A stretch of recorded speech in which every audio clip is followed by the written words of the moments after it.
Imaginez passer toute votre vie à la recherche de réponses, à déconstruire un vaste puzzle. Un puzzle dont les pièces les plus essentielles ont été gardées dans des coffres secrets, verrouillés à cette clé. Pendant des siècles, ces pièces sont restées cachées, protégées par des sociétés anciennes dont les histoires et les connaissances ont été transmises de génération en génération, hors de portée de la plupart. Le destin de nombreux érudits a été de croiser ces livres occultes, dont les pages parlent d'un Jésus-Christ qui va bien au-delà des représentations historiques que la plupart d'entre nous connaissent. Parmi ces textes, on trouve l'ouvrage Mystique Masonry, écrit par J.D. Buck il y a plus d'un siècle. Buck ne se contente pas de remettre en question, mais il défie les interprétations traditionnelles sur les figures religieuses, suggérant que l'histoire de Jésus pourrait être plus qu'un simple récit d'événements passés. Pour lui, la vie du Christ pourrait être, en réalité, un symbole puissant qui communique des vérités profondes sur l'esprit humain et l'ordre universel.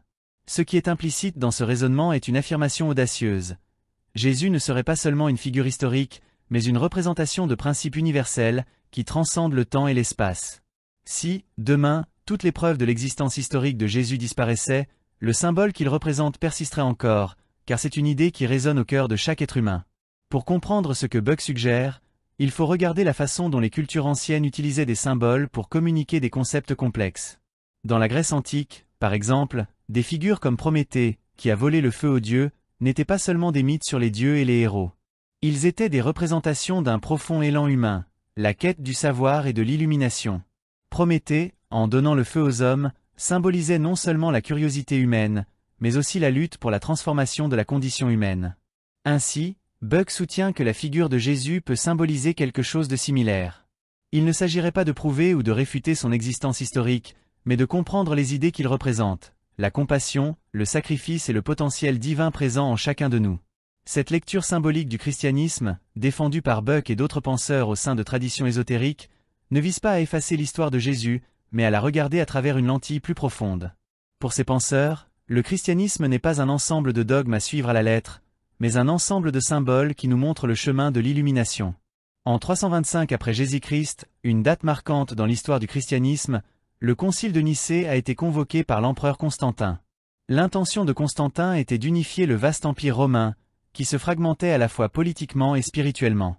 Cependant, le concile n'a pas seulement traité de l'unification politique, mais aussi de la création d'une orthodoxie chrétienne officielle.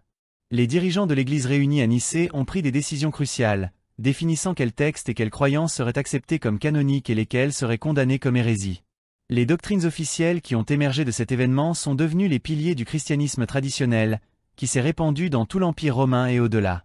Mais il y avait un problème. Cette tentative d'unification impliquait également le silence des visions plus mystiques, comme celles représentées par le christianisme gnostique.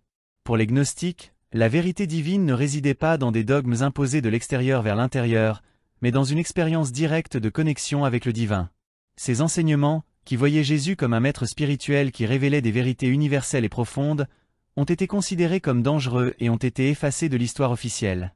Chapitre 4. Les sociétés secrètes et la perspective symbolique. Malgré la suppression officielle, la vision symbolique de la religion n'a pas complètement disparu.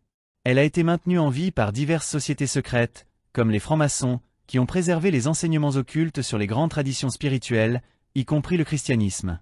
Pour ces sociétés, l'histoire de Jésus n'était pas un récit littéral de sa vie et de sa mort, mais un symbole des idées profondes qu'il incarnait. Au lieu de chercher des preuves historiques de l'existence du Christ, ces sociétés voyaient en lui le prototype d'un principe plus grand, le sacrifice de soi, la compassion inconditionnelle et la quête de la transformation spirituelle. Le christianisme, selon cette vision, est une porte vers une compréhension plus profonde du potentiel humain. Par exemple, la croix, qui est traditionnellement considérée comme l'instrument de la mort du Christ, est, dans la vision symbolique maçonnique, comprise comme un symbole de transformation et d'illumination. Elle représente la lutte entre la matière et l'esprit, entre l'ego et l'être divin qui habite en chacun de nous. Pour les francs-maçons, le chemin de Jésus est le chemin de l'initié, celui qui se livre au processus d'auto-transformation et de découverte de sa véritable essence divine.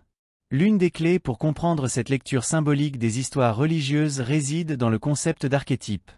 Les archétypes sont des personnages ou des figures symboliques qui apparaissent à plusieurs reprises dans les histoires, les mythes et les légendes de cultures différentes tout au long de l'histoire de l'humanité. Ces archétypes ne sont pas limités à une seule culture ou époque, ils transcendent les frontières du temps et de l'espace, représentant des aspects universels de l'expérience humaine. Le héros elle, ombre, le maître et le sage ne sont que quelques exemples d'archétypes qui se manifestent dans diverses traditions et religions. Ces personnages représentent des forces puissantes et universelles en nous, des forces qui, souvent, sont en conflit ou en quête d'équilibre. Et c'est ici que la connexion avec Jésus-Christ entre en jeu. Il, pour de nombreuses cultures ésotériques, n'est pas seulement le Fils de Dieu dans un sens littéral, mais l'archétype du maître spirituel, celui qui montre le chemin de l'illumination et de la réconciliation avec le divin. Son histoire, alors, est moins sur les événements historiques de sa vie et plus sur ce qu'il représente pour la psyché humaine. Son message d'amour, de sacrifice et de transformation se reflète dans plusieurs autres figures mythiques tout au long de l'histoire, chacune avec un nom et un contexte différents, mais toutes pointant vers le même principe, la possibilité de transcender l'humanité limitée et d'atteindre la divinité. C'est à ce moment que la lecture de textes anciens, comme ceux que l'on trouve dans les traditions maçonniques ou dans les évangiles gnostiques, devient une invitation à une nouvelle façon de regarder le monde.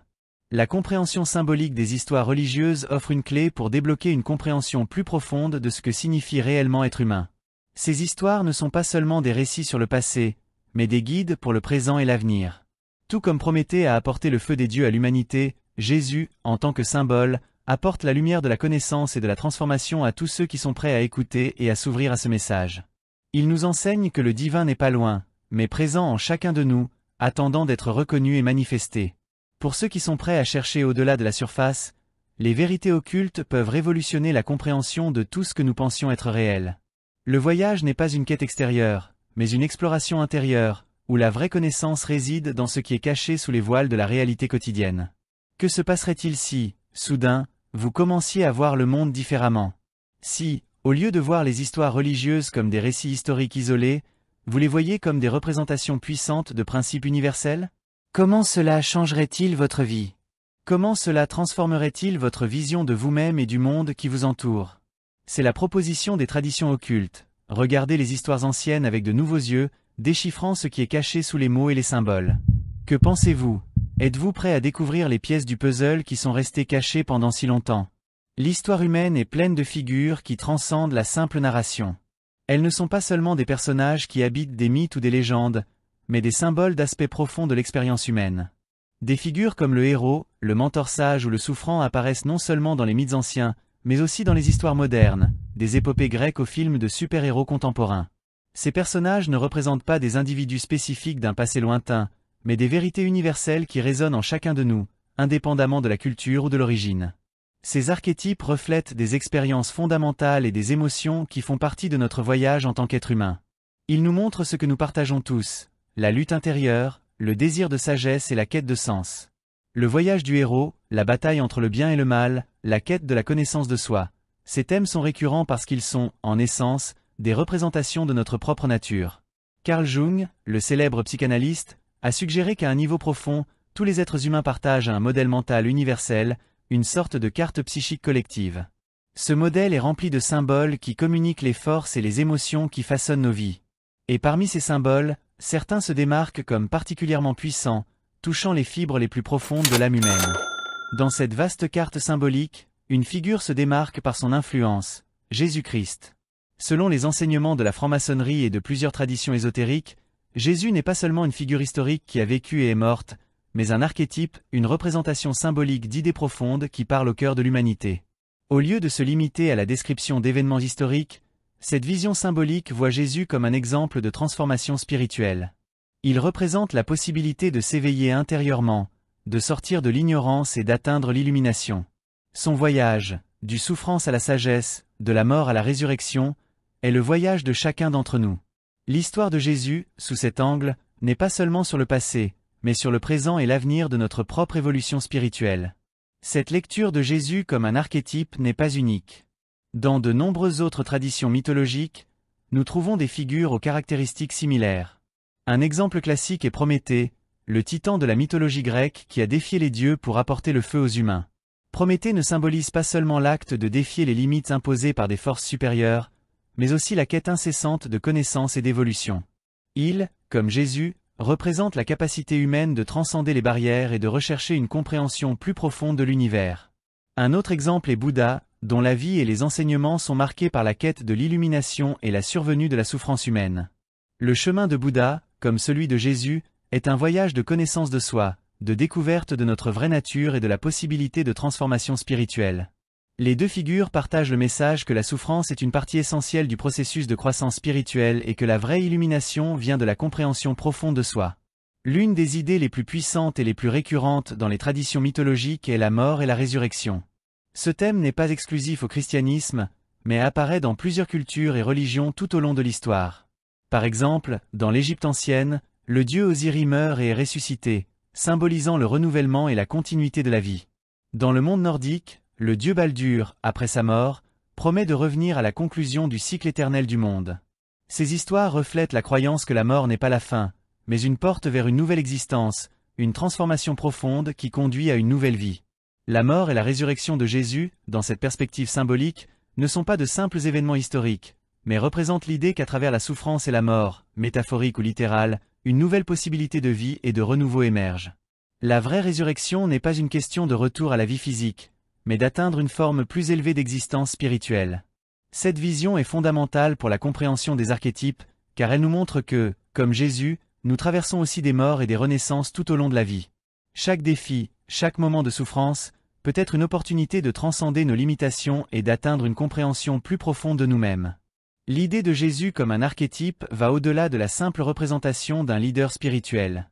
Il devient un symbole de transformation intérieure, représentant le voyage de la connaissance de soi, de la croissance et de l'évolution que nous pouvons tous parcourir. Pour beaucoup, cette vision ne diminue pas l'importance de Jésus. Au contraire, elle l'élargit. Jésus, vu comme un archétype, n'est pas seulement une figure historique, mais une représentation de la potentialité divine qui existe en chacun de nous. Il personnifie la capacité humaine de surmonter les obstacles, de rechercher la sagesse intérieure et d'atteindre l'illumination. Son histoire n'est pas seulement sur un homme qui a vécu dans le passé, mais sur le potentiel humain de devenir plus que ce que nous sommes. Le voyage de Jésus, par conséquent, est une métaphore pour nous tous, une invitation à nous connecter avec le divin et à transformer nos vies. Cette vision symbolique, bien qu'amplement acceptée dans les traditions mystiques et ésotériques, se heurte à l'interprétation plus littérale que la plupart des religions organisées adoptent.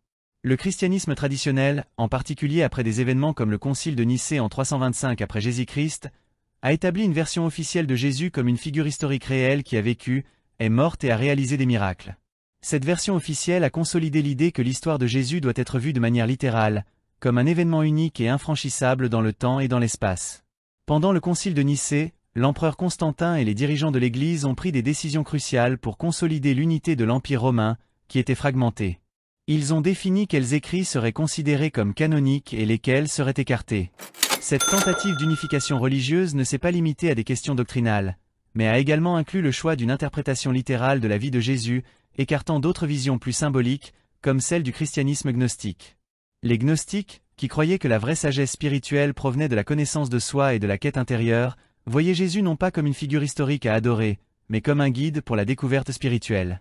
Ils voyaient son message comme une invitation à ce que les individus s'éveillent à la sagesse intérieure et à la vérité qui réside en chaque être humain. Cependant, les idées gnostiques ont été considérées comme hérétiques par l'Église officielle, et de nombreux écrits gnostiques ont été détruits ou cachés. La recherche d'une interprétation symbolique des figures religieuses, comme Jésus, a été étouffée, au profit d'une interprétation plus rigide et littérale qui prévaut encore aujourd'hui dans de nombreuses traditions chrétiennes. Au fil des siècles, certains érudits et penseurs, en particulier au sein de sociétés secrètes comme la franc-maçonnerie, ont continué à voir Jésus non pas comme un simple homme historique, mais comme un symbole profond de la transformation spirituelle. Pour eux, le véritable pouvoir de Jésus ne réside pas dans son existence littérale, mais dans le message profond qu'il représente, la possibilité pour chaque être humain d'accéder au divin en lui, de surmonter ses défis et d'atteindre la vraie sagesse. Plutôt que de se concentrer sur les événements spécifiques de la vie de Jésus, cette approche cherche à explorer la signification symbolique derrière sa vie et ses enseignements. La transformation personnelle, la connaissance de soi et l'éveil spirituel sont les thèmes qui transcendent toute narration historique et continuent d'offrir des leçons pour nous tous, aujourd'hui. En fin de compte, l'histoire de Jésus, vue comme un archétype, n'est pas seulement sur la figure du Christ en soi, mais sur le potentiel illimité de l'esprit humain. En comprenant cette vision symbolique, nous pouvons voir la vie de Jésus comme un reflet de notre propre voyage, un voyage de connaissance de soi, de transformation et d'illumination. Comme les anciens mythes de Prométhée, Bouddha, Osiris et Baldur, l'histoire de Jésus transcende les limites du temps et de la culture. Ce n'est pas seulement un conte sur une figure du passé, mais un reflet de quelque chose qui est en nous tous. Lorsque nous comprenons les histoires religieuses comme des symboles de transformation, Elles deviennent non seulement pertinentes pour le passé, mais de puissants guides pour notre propre chemin d'évolution spirituelle. Chacun de nous porte la possibilité de transcender les limites de l'humanité et d'atteindre une compréhension plus profonde de notre vraie nature. Et, comme Jésus, nous pouvons également passer par la mort et la renaissance spirituelle qui nous conduisent à une vie plus pleine et illuminée. Ce scénario explore l'idée de Jésus comme un archétype universel, représentant le processus de transformation interne et de connaissance de soi. Il conteste la vision littérale de l'histoire, en proposant une compréhension symbolique et profonde qui relie tous les êtres humains. La critique présentée nous amène à réfléchir à la façon dont les institutions religieuses, lorsqu'elles insistent sur une seule vision rigide de la spiritualité, finissent souvent par s'écarter de la signification originale de leurs enseignements les plus profonds. En imposant une seule interprétation, il est courant qu'elles perdent le lien avec le véritable esprit de ces enseignements. Lorsque l'accent est mis exclusivement sur les règles, les dogmes et les traditions formelles, des aspects profondément personnels et transformateurs de la croissance spirituelle finissent par être obscurcis et oubliés. Parmi les critiques les plus pertinentes, on peut citer l'approche littérale de la religion. Cette perspective peut créer des divisions, transformant l'environnement religieux en un champ de confrontation, où une mentalité de nous contre eux prévaut. Lorsqu'un groupe se voit comme le seul détenteur de la vérité absolue, toute personne qui présente une vision différente devient, au mieux, un inconnu et au pire, un adversaire. Ce type de vision du monde est l'une des raisons qui explique les innombrables conflits religieux qui ont marqué notre histoire, depuis les croisades médiévales jusqu'aux tensions contemporaines que nous observons entre différents groupes de foi à travers le monde. Ce cycle d'antagonisme et d'intolérance, en plus de causer de la souffrance, empêche les gens de reconnaître la sagesse et les valeurs qui sont communes à tous et qui résident au cœur des différentes traditions religieuses. D'un autre côté, si nous nous concentrons sur les aspects symboliques et les valeurs universelles, nous trouvons un chemin qui peut, en fait, rapprocher différentes cultures et peuples. Au lieu de discuter longuement de quelle narration est historiquement précise ou quelle doctrine est la plus correcte, nous pouvons détourner notre attention vers ce que ces histoires nous enseignent sur la condition humaine, sur l'empathie, la force intérieure et la recherche d'un but. En abandonnant une vision rigide et inflexible de la religion, nous pouvons ouvrir la voie à la coexistence harmonieuse de différentes perspectives. De cette façon, la spiritualité cesse d'être une voie unique et étroite qui doit être obligatoirement parcourue, et devient un voyage personnel et significatif pour chacun. Parmi les nombreux penseurs qui ont contribué à cette vision plus symbolique de la religion, on peut citer le philosophe allemand Georg Wilhelm Friedrich Hegel. Il a vécu au début du XIXe siècle et a développé une approche novatrice sur les récits religieux, suggérant qu'ils ne devraient pas être considérés uniquement comme des récits historiques d'événements réels. Selon Hegel, ces textes sacrés sont imprégnés de symboles et de métaphores qui expriment des vérités profondes sur la condition humaine. Pour lui, les histoires racontées par la religion sont, en fait, un langage symbolique qui cherche à transmettre des concepts complexes d'une manière accessible et qui peut être comprise à différents niveaux. Pour Hegel, les récits religieux étaient plus que de simples contes sur le passé.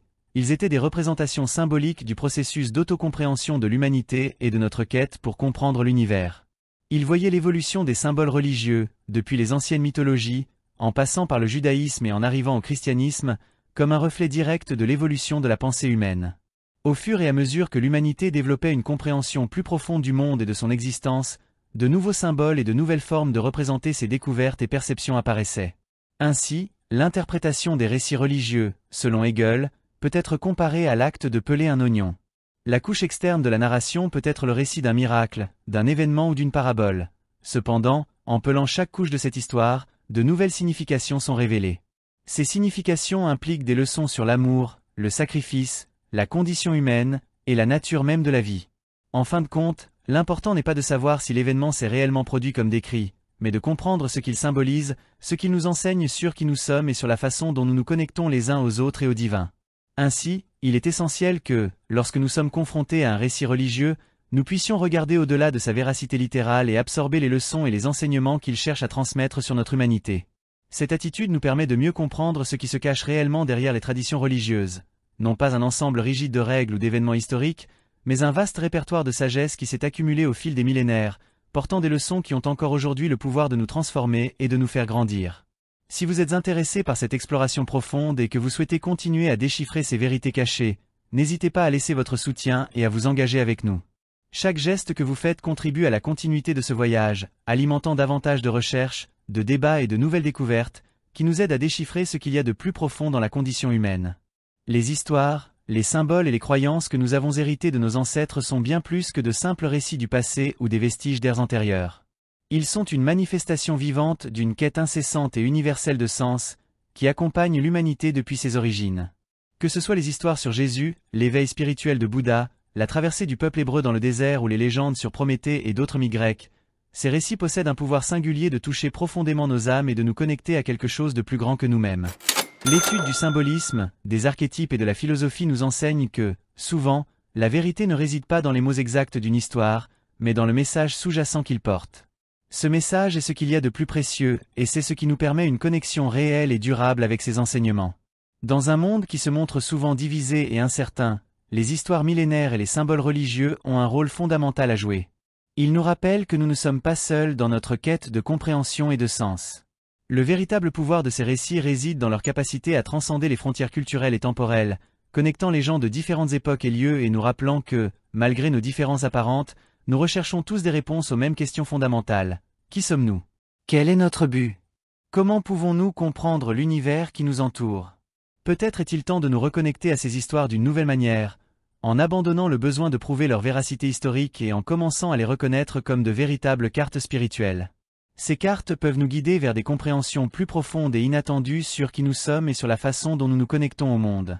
En observant ces histoires comme une source de sagesse et d'inspiration, nous pouvons découvrir que les réponses que nous recherchons ont toujours été là, cachées dans les couches les plus profondes des récits que nous connaissons déjà et que nous prenons souvent pour acquis. Le véritable voyage spirituel, par conséquent, n'est pas de prouver si un événement particulier s'est produit ou non de la manière décrite, mais de comprendre ce que ces histoires signifient pour nous aujourd'hui et comment elles peuvent nous aider à devenir plus que nous n'avons jamais imaginé être. C'est l'invitation que les histoires religieuses et philosophiques nous lancent, une invitation à un voyage de découverte de soi, de transformation et de croissance. Si vous souhaitez poursuivre ce voyage avec nous, abonnez-vous à cette chaîne et rejoignez cette communauté. Chacun de nous peut contribuer à ce que cette quête de connaissance et de compréhension reste vivante et pertinente, en alimentant le débat, la réflexion et l'échange d'idées. Merci de votre compagnie jusqu'ici. La recherche du sens est un voyage que nous partageons tous, et à chaque pas que nous faisons ensemble, nous devenons plus capables de nous comprendre nous-mêmes et le monde qui nous entoure. À la prochaine vidéo.